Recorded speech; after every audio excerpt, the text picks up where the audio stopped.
तो इफ़रा हमारे साथ में है, एक यंग डिबेटर है, तो इनसे समझना चाहेंगे, बातचीत करने के लिए द लोकल रिपोर्ट के ऊपर है। इफ़रा, मुझे ये बताइए कि ये जो डस्टबिन हैं दो, इस डस्टबिन ब्लू डस्टबिन में क्या चीज़ें डालते हैं और ग्रीन डस्टबिन में क्या चीज़ें डालते हैं? हमारे जितने भी व्यूअर्स हैं, डोडा डिस्ट्रिक्ट में जितने भी लोग देख रहे हैं, वो लोग ताकि समझ पाएँ कि ब्लू में कौन सा डस्ट हमने डालना है और ग्रीन में कौन सा डस्ट डालना है, बताइए मुझे। सबसे पहले तो हेलो। जैसा कि आप सब जानते हैं कि आजकल आप बड़ी बड़ी सिटीज़ में जा रहे हैं, आजकल हम देखते हैं कि गाँव में भी जो है 2 कलर के डस्टबिन्स को इंस्टॉल किया जाता है, एक ग्रीन डस्टबिन और ब्लू डस्टबिन। मैक्सिमम जगहों पे आप देखोगे कि तो कचरा जो है मिक्स करके डाल दिया जाता है, जो ग्रीन में डालना है वो ब्लू में डाल दिया जाता है, जो ब्लू में डालना है वो ग्रीन में डाल दिया जाता है। इसके पीछे एक रीज़न ये है कि अवेयरनेस नहीं है। तो आपका शुक्रिया कि आप ऐसे सेशंस करते हैं, बच्चों के साथ करते हैं, यंग जनरेशन्स के साथ करते हैं, उसके लिए आपका बहुत बहुत थैंक यू। तो ग्रीन कलर के डस्टबिन में जैसा आप देख रहे हैं कि यहाँ पे लिखा हुआ भी है बायोडिग्रेडेबल और वेट वेस्ट।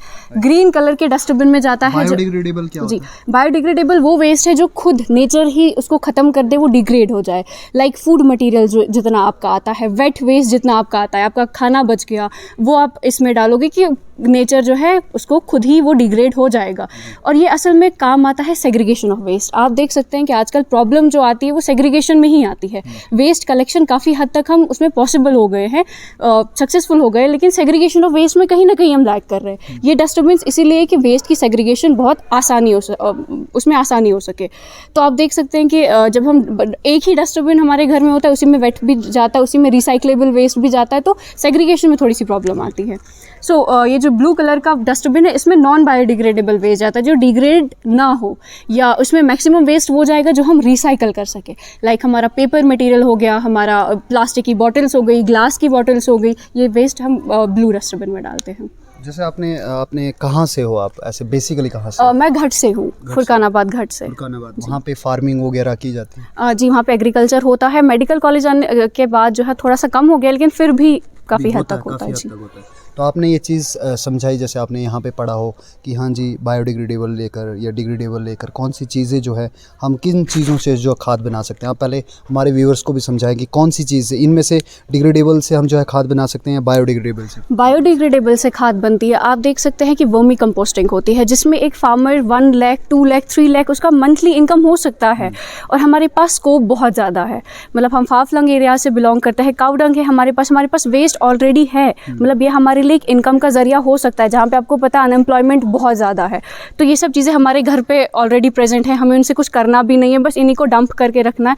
तो हम इनसे एम्प्लॉयमेंट भी ला सकते हैं। आप सोचिए 1-2 लाख जो अभी है एक गवर्नमेंट ब्यूरोक्रेट की जो है वो पे हो सकती है, और ये सब चीज़ें करके हम अपनी एम्प्लॉयमेंट को बढ़ा सकते हैं। इसके लिए क्या कुछ आपको लगता है कि ये जो बायोडिग्रेडेबल जो वेस्ट लेकर फिर उसके बाद जो है किस तरीके से क्या चीज़ें उसमें डाली जाती ताकि वो खाद बने?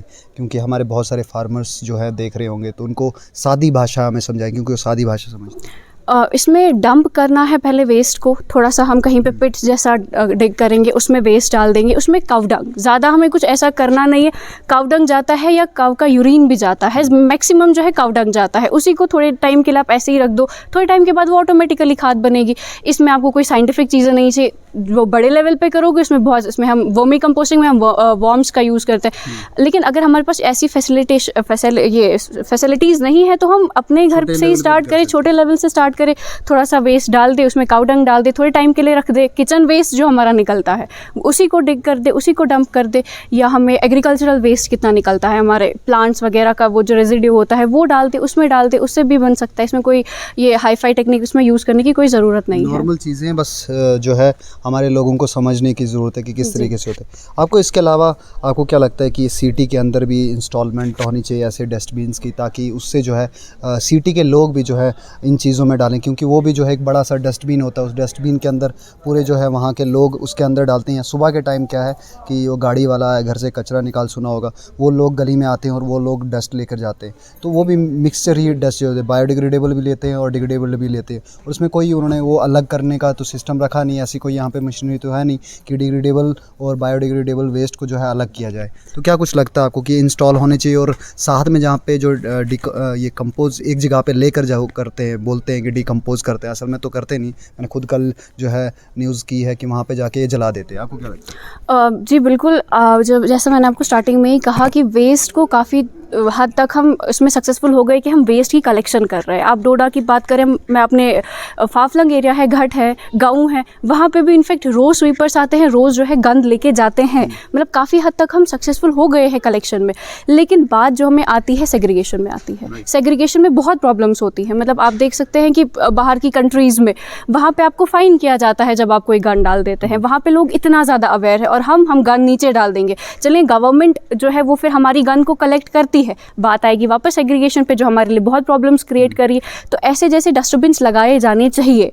मतलब आप देख सकते हैं कि डोडा में भी मेरी नज़रें जाती है तो एक ही किस्म का डस्टबिन होगा, वो भी बहुत ज़्यादा फासले पे होगा कि नॉर्मल इंसान के पास कोई गंद होगी तो वो जहमत नहीं करेगा कि वो वहाँ तक गंद लेके जाए, वो रोड पे आजकल लोगों के पास टाइम नहीं है कि वो यहाँ से वहाँ जाए, तब तक उसको गाड़ी में निकलना है। एग्जैक्टली गंद वो रोड पे ही आ जाएगी। तो ऐसी तरह के डस्टबिन्स लगने चाहिए। असल में आसानी जो होगी ये आगे गवर्नमेंट को होगी, क्योंकि उनको सेग्रीगेट करना है। कॉमन मैन ने तो कलेक्ट करना है, सेग्रीगेट गवर्नमेंट ने करना है। तो उनकी आसानी के लिए उनको ये एटलीस्ट डस्टबिन्स इंस्टॉल करने चाहिए जगह जगह पे। और 2 डस्टबिन्स लाइक ग्रीन यहाँ पे ये किया है उन्हीं की आसानी के लिए। हमने सेग्रीगेशन में हम पार्टिसिपेट नहीं करते हैं। सेग्रीगेशन में हम ज़्यादा से ज़्यादा कलेक्ट कर सकते हैं, जो उसका बाद प्रोसेस होता है वो नहीं पता, वो उन म्यूनसिपल कॉर्पोरेशन तक है। तो उनको अपनी आसानी के लिए तो एटलीस्ट डस्टबिन्स इंस्टॉल करने चाहिए। तो आपको क्या लगता है कि इसमें जो है एडमिनिस्ट्रेशन की ज़्यादा गलती है या लोगों की ज़्यादा गलती है, जो वेस्ट हमारे जो है सिटी के अंदर हो रहा है? जी, मेरे हिसाब से तो लोगों की गलती है। एडमिनिस्ट्रेशन तो कलेक्ट कर रही है। एडमिनिस्ट्रेशन भी क्या करेगी? जब आप सोचिए लोगों के हिसाब से एडमिनिस्ट्रेशन में कितने नंबर आएंगे? हमारे ये जो म्यूनसिपल कॉर्पोरेशन में लोग हैं कितने हैं, और लोग कितने ज़्यादा गंद करें? अवेयरनेस की बहुत ज़्यादा ज़रूरत है। अवेयरनेस यहाँ पे नहीं, आप सोचिए हमारा जो मैक्सिमम एज ग्रुप है, हमारा जो मैक्सिमम बच्चे हैं, बच्चे से 6 ईयर से आप स्टार्ट कीजिए। आप सोचिए उनमें अवेयरनेस हम डाल सकते हैं, क्योंकि उन्हीं को आगे जाके ब्यूरोक्रेट बनना है, उन्हीं को एक रिस्पॉन्सिबल सिटीजन्स बनना है। आप देख सकते हैं कि 4th क्लास के बच्चों की बुक्स, प्राइवेट स्कूल में 4th क्लास के बच्चों की बुक्स जब आप देखते हैं तो पॉलिटिकल साइंस की ही सब्जेक्ट को ले लीजिए, सोवरेनिटी, सोशलिज्म, सेक्युलरिज्म, ये सब चीज़ें उनकी बुक्स में उनको पढ़ाई जाती हैं। 4th क्लास है, लेकिन एनवायरमेंटल साइंसेज की स्टडीज़ उनको नहीं करवाई जाती है। एनवायरमेंटल साइंसेज कंपलसरी कर दिया हायर एजुकेशन ने। मैं वही बात करने वाली हूँ। एनवायरमेंटल साइंसेज जो है कंपलसरी आपको हायर एजुकेशन में आके है जब आप कॉलेज में आते हैं। 6th से 4th से जब आप बच्चों को सेक्युलरिज्म, सोशलिज्म, डेमोक्रेसी पढ़ा रहे हैं, तो क्या आप एनवायरमेंटल साइंसेज की एजुकेशन उनको नहीं दे सकते हैं? जब तक वो ही ना अवेयर हो, आगे जाके कॉलेज में इस सब्जेक्ट को ऐसे लिया जाता है कि हमें पास करना है। मैं आपको अपनी एग्जांपल दूंगी। जब मैं कॉलेज में आई थी तो मेरा 11th 12th ये था, एनवायरमेंटल साइंसेज था। तो एक बच्ची मेरे साथ बैठी थी, तो उसने कहा कि मैंने तो पढ़ा ही नहीं है कभी एनवायरमेंटल साइंस, लेकिन कोई मसला नहीं, पास ही करना है तो पास कर देते हैं। आप सोच सकते हैं एनवायरमेंटल साइंसेज को इस हिसाब से पढ़ा जाता है, हालांकि इसको किस हिसाब से प्रैक्टिकल वे में पढ़ना चाहिए वो चीज़ें लैकिंग है। कंपलसरी इसीलिए किया गया है कि ताकि बिहेवियर जो है लोगों में बने जो। लेकिन कंपलसरी भी इसको बहुत बड़ी एज से किया गया है, हालांकि इसको कंपलसरी 6 से आपको करना चाहिए। 6 से बच्चों को आपको ये तालीम देनी चाहिए। आप देख सकते हैं कि 6 की टेक्स्ट बुक में साइंस में कहीं एक चैप्टर होगा पोल्यूशन पे, उसी में ये एयर पोल्यूशन, इसी में वाटर पोल्यूशन, उसी में सब कुछ होगा, और उसी में एक 2 लाइन में उनका इफेक्ट डाल दिया होगा। दैट्स इट, इतना अवेयरनेस किया जाता है।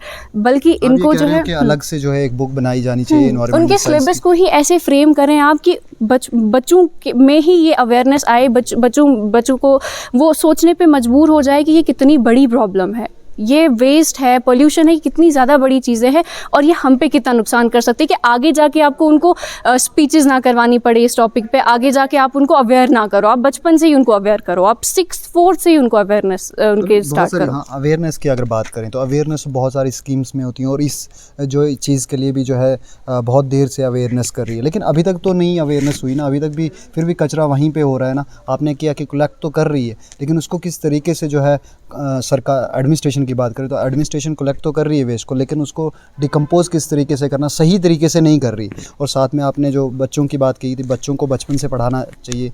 अवेयरनेस के तो अभी भी बहुत सारे पेंटिंग कंपटीशन चल रहे हैं, जो है अभी बहुत सारे इवेंट्स जो है, अभी डोडा डिस्ट्रिक्ट में मुझे लगता है 7-8 इवेंट चल रहे हैं डोडा डिस्ट्रिक्ट के अंदर, जैसे गवर्नमेंट डिग्री कॉलेज डोडा के बंद अलग डिपार्टमेंट में चल रहे हैं, लेकिन सब शो ऑफ करते हैं। मतलब सबको फ़ोटो खिंचा के जो है सामने व्हाट्सएप पे देना है या सोशल मीडिया पे चढ़ाना है कि मैंने सफाई कर ली।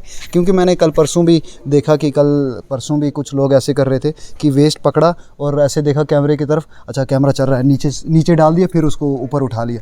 मतलब शो ऑफ करने के लिए बहुत सारी चीज़ें की जाती है, तो उसके ऊपर क्या बोलते हैं? सर हमें वेस्ट कलेक्शन, हमें सफाई तभी क्यों याद आती है जब गांधी जयंती आती है।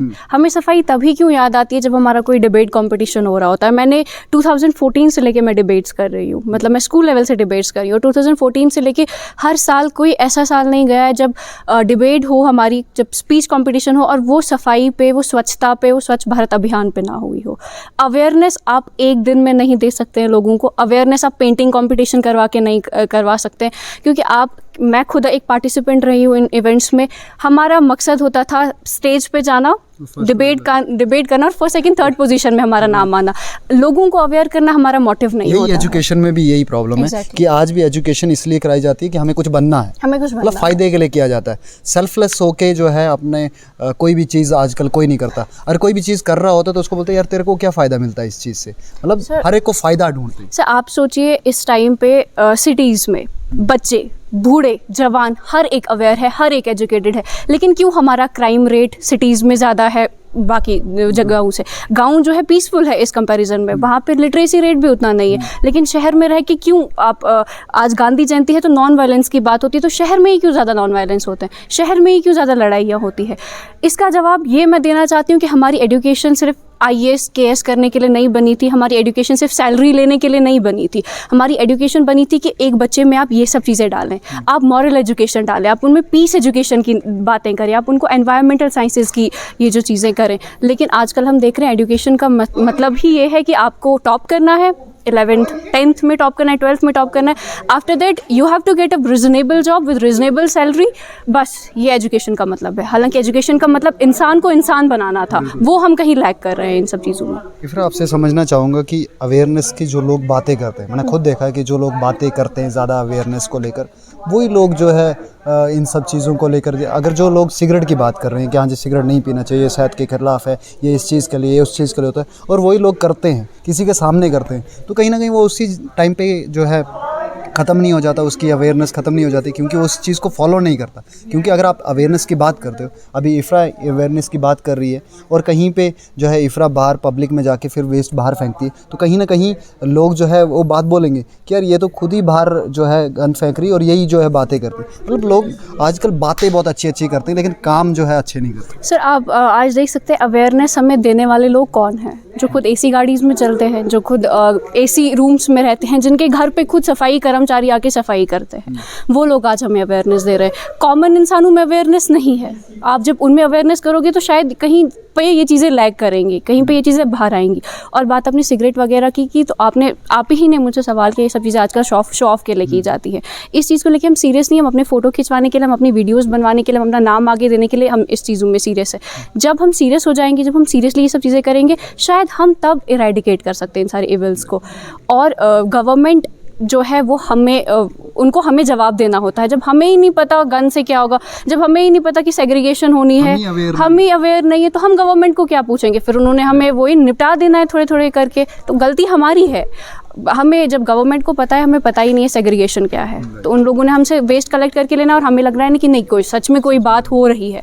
तो सबसे पहले हम खुद को अवेयर करें, उसके बाद हम गवर्नमेंट को पूछने के लिए, उसके लिए है सिर्फ मीडिया रिपोर्टर, जर्नलिस्ट तो इस चीज़ को बाहर नहीं ला सकते हैं। आप भी कितना काम करेंगे जब तक हम ही इस चीज़ को लेकर अवेयर नहीं है। लोगों को अवेयर, बहुत अच्छी बात बोली कि खुद को अवेयर होना चाहिए, तब जाके राइट्स की भी बात कर सकते हैं और ड्यूटीज़ की भी बात। जब हमें अपने राइट्स ही नहीं पता तो हम अपने राइट्स मांगे किससे, है ना? तो जब हम खुद ही अवेयर होंगे तभी जाके हम क्वेश्चन कर सकते हैं, अगर ऐसी बात है तो हमें ये क्यों नहीं मिला, अगर ये सब होता है तो ये हुआ। आजकल लोग राइट्स की, अभी जब टॉपिक पे आ ही गए हम, तो राइट्स की सभी बातें करते हैं, लेकिन ड्यूटीज़ की कोई बात नहीं करता। ये क्योंकि सब कोई ड्यूटी निभाने के लिए तैयार ही नहीं है। मतलब सबू ने छोड़ दिया है, सफाई है तो म्युनिसिपल कॉर्पोरेशन के लोगों पे सफाई है, बाकी चीज़ें है तो गवर्नमेंट कर लेगी। अपनी रिस्पॉन्सिबिलिटी लेने के लिए कोई तैयार नहीं है, because of lack of the awareness, because कि वो उन्होंने अपना मकसद, ज़िंदगी का मकसद ही इतना बनाया है कि उन्हें बड़े होना है, एक जॉब करनी है, दैट्स इट, पैसे कमाने हैं। वही मैंने बोला कि एजुकेशन का एक रियल मीनिंग था इंसान को इंसान बनाना, लेकिन वो हम कहीं उसमें लैग कर रहे हैं। आज एजुकेशन का मतलब है सिर्फ जॉब हासिल करना, दैट्स इट। जब मैं कॉलेज के अंदर आया था या अवेयरनेस को लेकर मुझे जब चीज़ें पता थी तो मैं भी स्पीचेस करता था, मैं भी लोगों के साथ बातचीत करता था। तो उसके बाद कहीं ना कहीं मुझे लगता था, जैसे मैंने पहले भी एग्जांपल दी, कि मुझे लगता था कि अगर मैं वेस्ट बाहर फेंकूँगा तो पता नहीं कोई आके बोलेगा देख तू बात करता है अवेयरनेस की और तू ही ऐसा कर रहा है। तो इस चीज़ को लेकर मैं जो है बिहेवियर चेंज हुआ। तो आपको क्या लगता है कि क्या कुछ करना चाहिए सोसाइटी के अंदर हमने ऐसा कि सभी जो है अपनी अपनी ज़िम्मेवारियों को समझे और उनको जो फ़ील हो चीज़ कि कहीं ऐसा ना हो कि मैं ऐसा चीज़ करूं तो ये मेरी जो है इज़्ज़त को लेकर, क्योंकि इज़्ज़त को लेकर बहुत सारे लोग जो है बहुत क्यूरियस रहते हैं और बहुत इज़्ज़त बहुत कीमती होती है, वो पैसों से ख़रीदी नहीं जा सकती। तो क्या कुछ आपको लगता है कि जो सोसाइटी के अंदर ऐसा कुछ करता है तो उसको अगर हम जो है बाई कैमरा बहुत सारी वीडियोज़ भी दिखाते हैं कि हाँ जी उसको सिखाएँ हम, तो शायद उसको जो है समझ आ जाए। सर मैं आपसे सवाल करूंगी कि अगर अभी छोटा बच्चा आके आपको कहे कि आपको मुझसे कैसे सवाल करने हैं, तो आपको कैसा फील होगा? You will feel offended. Exactly, है ना।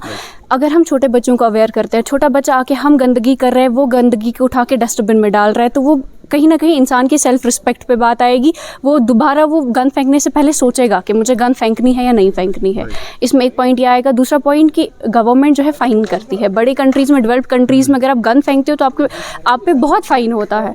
लेकिन हम देख रहे हैं कि हम गन फेंकते हैं, हमें तो कोई पूछता भी नहीं है। तो फ़ाइन सिस्टम होना चाहिए। गरीबों से जो है पैसे वसूले जाते हैं, मतलब अमीर से कोई पैसे नहीं लेगा या पावरफुल बंदे से कोई फ़ाइन नहीं लेगा। लेंगे किससे फ़ाइन? अभी अगर कोविड की बात करें तो कोविड में भी जो है फ़ाइन जो है वो गरीबों से हो रहा है। कोई ऑफिसर को या कोई जर्नलिस्ट किसी बंदे को या किसी ऑफिसर को या पावरफुल जो ये पॉलिटिकल लीडर है, हमने भी कुछ टाइम पहले जो है उसके ऊपर पॉलिटिकल पावर रविंदर रैना जी रिसेंटली आए थे, उन्होंने जो है मास्क नहीं पहना हुआ था। तो मतलब जो है मास्क को लेकर जो है गरीबों से जो है पैसे लिए जाते हैं। मुझे भी बहुत सारे फ़ोन आते हैं, जनाब मेरे को जो है आज जो है ये मास्क नहीं लगाया था मैंने और मास्क नहीं लगाने की वजह से जो मुझसे जो है उन्होंने जो है पैसे ले लिए। तो आपको क्या लगता है कि गरीबों को लूटा जाता है? तो अगर यहाँ पे भी फ़ाइन वाला सिस्टम शुरू हुआ तो पावरफुल बंदे से तो कोई मांग नहीं पाएगा, लेकिन गरीबों से जो है फ़ाइन लेंगे। So corruption is everywhere. You start from the hospital where a child is born up to his postmortem report और cremation, आप देखोगे कि हर जगह करप्शन है। इसको eradicate भी हम लोगों ने ही करना है with awareness। गरीब शायद अपनी बात आगे रख नहीं पाते, इसलिए उन पे ज़्यादा जुल्म होता है। लेकिन अब आप नहीं देखोगे ये सब चीज़ें। अब जो आप देखोगे कि हर एक अपने हक के लिए लड़ रहा है, एटलीस्ट वो बात कर पा रहा है। पहले ये होता था कि बात भी नहीं होती थी, बट अब आप देखोगे अवेयरनेस, अब आप देखोगे अवेयरनेस बढ़ रही है, लोग अपने हक के लिए बात कर रहे हैं। तो अब काफ़ी चीज़ें ये सब चीज़ें जो है काफ़ी हद तक कम हो रही हैं। और चाहिए कि ये सिर्फ बात घुमा फिरा के रिस्पॉन्सिबिलिटी की आती है। इसमें रिस्पॉन्सिबिलिटी सिर्फ जर्नलिज्म की नहीं। अगर एक गरीब के साथ जो जुल्म हो रहा है वो एक जर्नलिस्ट ही बाहर लाए, सिर्फ आपकी रिस्पॉन्सिबिलिटी नहीं है। जो उसके साथ अगर वो बात नहीं कर रहा है, जो उसके साथ ही उसकी भी रिस्पॉन्सिबिलिटी है कि वो आवाज़ उठाए। तो हर एक को अपनी रिस्पॉन्सिबिलिटी समझनी चाहिए इसमें। बिल्कुल। इफ़रा ने बहुत सारी बातें जो है हमारे साथ की। इफ़रा से लास्ट में जो है करप्शन के ऊपर एक जो है रिसेंटली इन्होंने जो एक टॉपिक तैयार किया था, वही टॉपिक आपको करप्शन के ऊपर आप सुनाएं ज़रूर। वो टॉपिक करप्शन को लेकर क्या कुछ वो टॉपिक था, ताकि क्योंकि ये समाज में हमारे सबसे बड़ी बीमारी जो है करप्शन की बीमारी है। तो इस बीमारी को जो है ज़रा आप ये सुनाएंगे तो क्या पता, मुझे लगता है बड़े सारे लोग मत समझ जाएँ। सर करप्शन जो है आज सबसे पहले करप्शन क्या है? बहुत ज़्यादा लोगों के लिए करप्शन है सिर्फ ब्राइब्स देना या लेना, लेकिन इसके कॉन्सिक्वेंसेस, इसके लिटरल मीनिंग से बहुत ज़्यादा है। आप स्टार्ट कीजिए हॉस्पिटल से, जहाँ पे एक बच्चे की बर्थ होती है, उसके बाद उसकी एजुकेशन, उसके बाद उसकी career opportunities, political setup, law order, judiciary, उसकी पोस्टमार्टम रिपोर्ट तक आप देखोगे इस पूरे मसले में कहीं ना कहीं करप्शन है। और आप उस इंसान की बात कीजिए जो डॉक्टर्स, जब हम डॉक्टर के पास जाते हैं और वहाँ पे बैठे रहते हैं, इंसान वहाँ पे बैठे और अपनी टर्न के लिए वेट करे, उतना उसमें सब्र नहीं है। वो उठ के जाएगा, रिसेप्शनिस्ट को अमाउंट देगा और उसकी टर्न आ जाएगी। तो करप्शन हम लोग करते हैं जब तक ना हम इसको अपनी रिस्पॉन्सिबिलिटी समझे। देखिए, गवर्नमेंट या ब्यूरोक्रेट्स पे इल्ज़ाम लगाना कि आप करप्शन कर रहे हो बहुत इजी है, लेकिन अपनी रिस्पॉन्सिबिलिटी समझना, खुद को देखना कि हम भी करप्शन में इन्वॉल्व है। Start from the bottom up to the top, हमारा एंटायर सिस्टम करप्टेड है। जब तक ना हम सुधरें खुद, हम क्या आपको बोलें कि आप करप्शन करते हो? तो मुझे लगता है किसी को अब हमें लगता है कि हम करप्शन नहीं करते, बट ये जो मैंने छोटी छोटी चीज़ें बताई, आप डॉक्टर के पास जाते हो या आप देख सकते हो आजकल ट्रैफिक कॉप्स जो है आपको रोक देते हैं, आपसे कोई एक्सप्लेनेशन नहीं मांगते हैं, सीधा आप पे फाइन करते हैं कि नहीं, फ़ाइन भी करते हैं तो विदाउट रिसीट फ़ाइन करते हैं। आप इतने पैसे दे दो, रफ़ा दफ़ा करो मसले को। यहाँ पे हम गलत हैं, हम पैसे दे देते हैं, हम पैसे दे देते हैं और हमें लगता है कि हम बच जाएंगे। यहाँ पे हमारी गलती है। वो जो हम रिसेप्शनिस्ट को, हॉस्पिटल में रिसेप्शनिस्ट को वो दे देते हैं, वहाँ पे हमें गलती है। हम लोगों को ये चीज़ें बहुत कॉमन लगती हैं, लेकिन जो चीज़ हम भूलते हैं कि यही छोटी छोटी चीज़ें जब मिक्स हो जाती है, जब जमा हो जाती है, तो ये एक बहुत बड़े करप्शन को जन्म देंगी। तो हमें अपनी रिस्पॉन्सिबिलिटी समझनी, हमें खुद को ऑनेस्टी, सिंसियरिटी के साथ खुद को मतलब तैयार करना है और खुद के एक्शंस में ऑनेस्टी लानी है, तब जाके हम इसको एरेडिकेट कर सकते हैं। Thank you so much. तो ये थे इफ्रा जिन्होंने बताया कि किस तरीके से करप्शन के ऊपर भी इन्होंने अवेयरनेस के बारे में भी, सब चीज़ों के बारे में बातचीत की। और आई होप कि आप सभी को भी जो है इसके बारे में जो है अवेयरनेस हुई होगी। और आपको भी कैसा लगा ये जो इन्होंने बातें कही, इनमें जो है आप कोई कमेंट करना चाहते हैं, आपको कोई भी दिक्कत आपको लगी कि किस जगह पर किस चीज़ को किस तरीके से कहना चाहिए था, या क्या कुछ इनके आइडियाज़ से आप जो है कितने प्रभावित हुए, वो भी लिखना। और कमेंट में ज़रूर, कमेंट सेक्शन जो है आप ही के लिए, और कमेंट सेक्शन में आप ज़रूर अपनी राय दें कि किस तरीके से हमने जो है अपने दिमाग के अंदर, अपनी सिटी के अंदर, अपने देश के अंदर जो है क्लीन इंडिया, ग्रीन इंडिया बनाना है। अब बने रहें द लोकल रिपोर्ट के साथ। सुलिंदर परिहार को दीजिए इजाज़त, फिर होगी मुलाकात। TLR presenting नानी की कहानी on 10K subscribers on YouTube.